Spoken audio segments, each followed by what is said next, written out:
Hamas اور اسرائیل کے درمیان گھمسان کی جنگ جاری ہے۔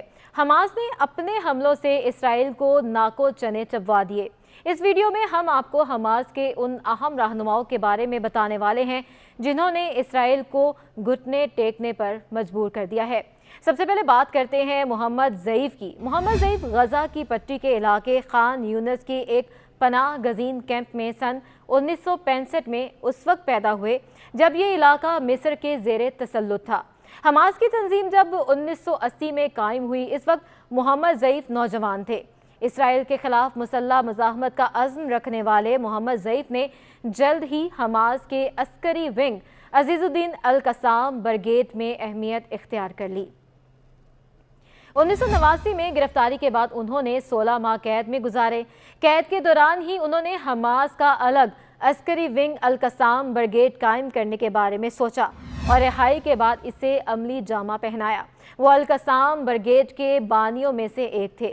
ضعیف کو حماس کے مقامی طور پر تیار کردہ قسام راکٹ اور غزہ کے نیچے بچھائی جانے والی زیر زمین سرنگوں کا خالق بھی تصور کیا جاتا ہے۔ وہ حماس کے انجینئر اور بم ساز یحییٰ عیاش کے کافی قریب تھے، جنہیں سن 1990 کی دہائی میں اسرائیل کی مسافر بسوں میں ہونے والے خودکش حملے کے سلسلے کا ذمہ دار ٹھہرایا جاتا ہے۔ اسرائیل نے سن 1996 میں یحییٰ کو قتل کرا دیا، لیکن اس کے بعد بھی اسرائیل میں خودکش حملوں کا سلسلہ جاری رہا۔ ضعیف کو یحییٰ کی موت کا بدلہ لینے کی کئی کارروائیوں کا ذمہ دار قرار دیا جاتا۔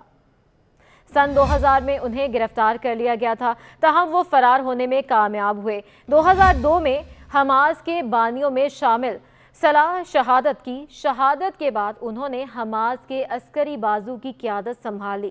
اسرائیل نے ان کو قتل کرنے کی 4 مرتبہ کوشش کی، جن سے وہ بچنے میں کامیاب ہو گئے، لیکن اس دوران انہیں کچھ شدید زخم آئے۔ اسرائیل کو حاصل معلومات کے مطابق ایک حملے میں ان کی ایک آنکھ اور جسم کا ایک اور عضو ضائع ہو گیا۔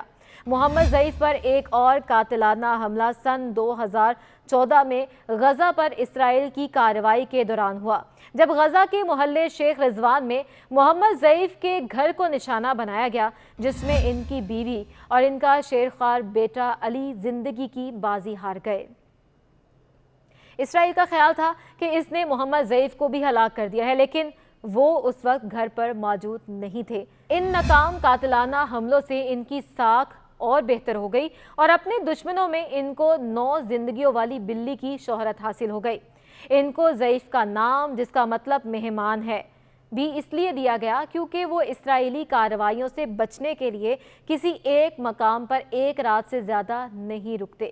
اب بات کرتے ہیں مروان عیسیٰ کے بارے میں، جن کے بارے میں کہا جاتا ہے کہ وہ پلاسٹک کو لوہے میں بدل سکتے ہیں۔ مروان عیسیٰ محمد ضعیف کا دایاں بازو تصور کیے جاتے ہیں اور القسام برگیڈ کے نائب کمانڈر ہیں، جن کو سائے کے نام سے جانا جاتا ہے۔ مروان کو فلسطینی کمانڈو کا لقب دیا گیا۔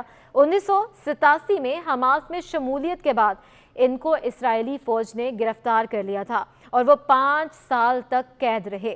اسرائیل کے مطابق مروان جب تک زندہ ہیں حماس سے اعصاب کی جنگ جاری رہے گی، کیونکہ اسرائیلی ذرائع مروان کو ایک عمل پسند شخص سمجھتے ہیں جو اتنے ذہین ہے کہ پلاسٹک کو لوہے میں بدل سکتے ہیں۔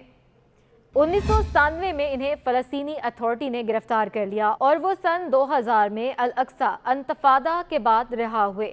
رہائی کے بعد انہوں نے القسام برگیڈ میں مرکزی کردار ادا کیا اور اسرائیل نے ان کو 2006 میں قتل کرنے کی کوشش کی، جس میں وہ زخمی ہوئے، اور 2021 میں اسرائیل نے دوبارہ 2014 غزہ میں ان کا گھر تباہ کیا۔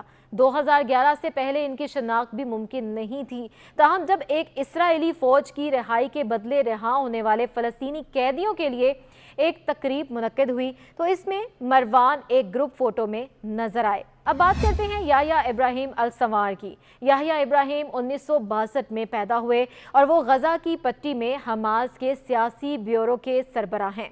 वो हमास के खुफिया इदारे मजद के बानी हैं जो सिक्योरिटी मामलात देखती है। जैसा कि इसराइली एजेंटों से तफ्तीश, याहिया इब्राहिम को 3 बार गिरफ्तार किया गया। सबसे पहले 1982 में जब इसराइल ने इन्हें 4 माह तक कैद में रखा। सन 1988 में इन्हें तीसरी बार गिरफ्तार किया गया और उम्र कैद की सजा दी गई। ताहम जब इसराइली फौज जलाद शोलत को यरगमाल बनाया गया तो सन 2011 में कैदियों का तबादला हुआ, जिसमें याहिया भी रिहा हो गए। याहिया ने हमास के एक अहम सरबराह का किरदार दोबारा हासिल किया और सितंबर 2015 में अमेरिका ने इनका नाम दहशतगर्दों की फहरिस्त में डाल दिया। ताहम 2017 में इन्हें गजा की पट्टी में हमास के सियासी सरबराह के तौर पर चुन लिया गया। अब बात करते हैं अब्दुल्ला अल-बरगौसी की, जिन्हें साए का शहजादा कहा जाता है। अब्दुल्ला अल-बरगौसी 1972 में कुवैत में पैदा हुए और 1990 में उर्दन मुंतकिल हो गए, जहां उन्हें शोहरत मिली। इसके बाद वो जनूबी कोरिया के एक यूनिवर्सिटी में इलेक्ट्रॉनिक इंजीनियरिंग पढ़ने गए। ताहम 3 साल बाद डिग्री मुकम्मल किए बगैर ही उन्होंने पढ़ाई छोड़ दी। इस असना में उन्हें फ़लस्तीन में दाखिले का परमिट मिल गया। इंजीनियरिंग की तालीम के दौरान वो धमाका खेज मवाद में महारत हासिल कर चुके थे। अब्दुल्ला अल-कसाम ब्रिगेड में शामिल हुए और धमाका खेज मवाद तैयार करना शुरू किया। वो डेटोनेटर भी तैयार करते थे और उन्होंने इसी मकसद से एक खसूसी अस्करी फैक्ट्री कायम की। अब्दुल्ला की सरबराही में होने वाली कार्रवाइयों में अंदाजों के मुताबिक अब तक 66 इसराइली हलाक और 500 जख्मी हो चुके हैं। सन 2003 में इसराइली फौज ने इत्तफाक से उन्हें गिरफ्तार कर लिया और फिर 3 माह तक इनसे तफ्तीश होती रही। इनके खिलाफ मुकदमे में इन्हें तारीखी तवील तरीन सजा सुनाई गई। इन्हें 67 बार उम्र कैद की सजा दी गई, जबकि 5200 साल की कैद की सजा उसके अलावा थी। कैद तन्हाई में रखे जाने पर उन्होंने भूख हड़ताल कर दी। उन्हें कैद के दौरान तहरीर करदा अपनी किताब के अनवान की वजह से साए का शहजादा भी कहा जाता है। अब बात कर लेते हैं इस्माइल अब्दुल इस्लाम हनिया की, जिनको अब्दुल अब्द के नाम से भी जाना जाता है। एक फ़लस्तीनी पनाह गज़ीन कैंप में पैदा होने वाले इस्माइल हमास के सियासी सरबराह हैं, जो 2006 में वज़ीर आज़म भी रहे। सन 1989 में इन्हें इसराइल ने 3 साल के लिए कैद कर दिया था, जिसके बाद इन्हें दीगर हमास रहनुमाओं के साथ लबनान सरहद पर बेदखल कर दिया गया। इस्माइल हनिया तकरीबन 1 साल तक जिला वतन रहे। ताहम वो 1 साल बाद गजा लौटे और 1997 में इन्हें शेख अहमद यासीन के दफ्तर का सरबराह मुतय्यन कर दिया गया। 16 फरवरी सन 2006 में हमास ने इन्हें फ़लस्तीन के वज़ीर आज़म के ओहदे के लिए नामजद किया। 2006 में इसराइली फ़ौज के हेलीकॉप्टर ने वज़ीर आज़म इस्माइल हनिया के दफातर को निशाना भी बनाया। इस हमले में 3 मुहाफ़िज़ ज़ख्मी हुए, लेकिन इस्माइल हनिया इस वक्त वहाँ मौजूद नहीं थे। 1 साल बाद फ़लस्तीन के सदर मोहम्मद अब्बास ने उन्हें बरतरफ कर दिया, जब अल-कसाम ब्रिगेड ने गजा की पट्टी पर सिक्योरिटी मामलात अपने हाथ में ले लिए। इस्माइल हनिया ने इस अमल को गैर आइनी करार देते हुए कहा कि इनकी हुकूमत फ़लस्तीनी अवाम के लिए काम करती रहेगी। बाद में इस्माइल हनिया ने फतह के साथ मफाहमत पर जोर दिया। 6 मई 2017 को इस्माइल हनिया को हमास की शोरा ने सियासी ब्यूरो का सरबराह मुंतखब किया। हमास के एक अहम रहनुमा खालिद मशल भी हैं। 1956 में सलवात नामी गांव में पैदा हुए। उन्होंने अपनी इब्तदाई तालीम वहीं हासिल की, जिसके बाद इनका ख़ानदान कुवैत मुंतकिल हो गया था। मशल हमास तहरीक के बानियों में से एक हैं और वो इस तहरीक के आगाज़ से ही इसके सियासी ब्यूरो के सरबराह भी रहे हैं।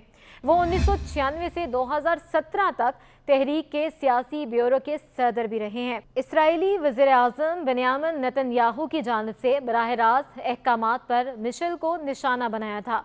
मोसाद के 10 एजेंट्स जाली कैनेडियन पासपोर्ट के साथ उर्दन में दाखिल हुए थे। खालिद मशल इन दिनों उर्दन के शहरी थे और वो दारुल हुकूमत ओमान में पैदल चल रहे थे जब कोई जहरीला मवाद इनमें इंजेक्ट किया गया था।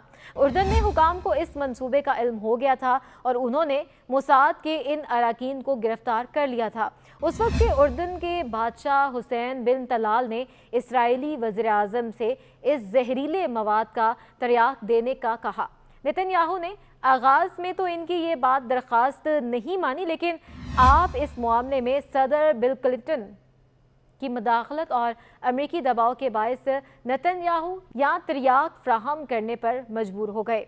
खालिद मशअल ने गजा का पहला दौरा दिसंबर सन 2012 में किया था। मशअल का ये दौरा उनके फ़लस्तीनी इलाकों से मुंतकिल होने के बाद पहली मर्तबा मशअल का फ़लस्तीनी रहनुमा ने रफ़ा क्रॉसिंग पर इनका इस्तकबाल किया था, और जब गजा शहर में दाखिल हुए तो सड़कों के किनारों पर फ़लस्तीनी खड़े इनका इस्तकबाल कर रहे थे। सन 2017 में तहरीक की शोरा कौंसिल ने इस्माइल हनिया को सियासी ब्यूरो का सरबराह मुंतखब किया था, और आज तहरीक ने इन्हें बैनुल अक़वामी शोबे का सरबराह बनाया है।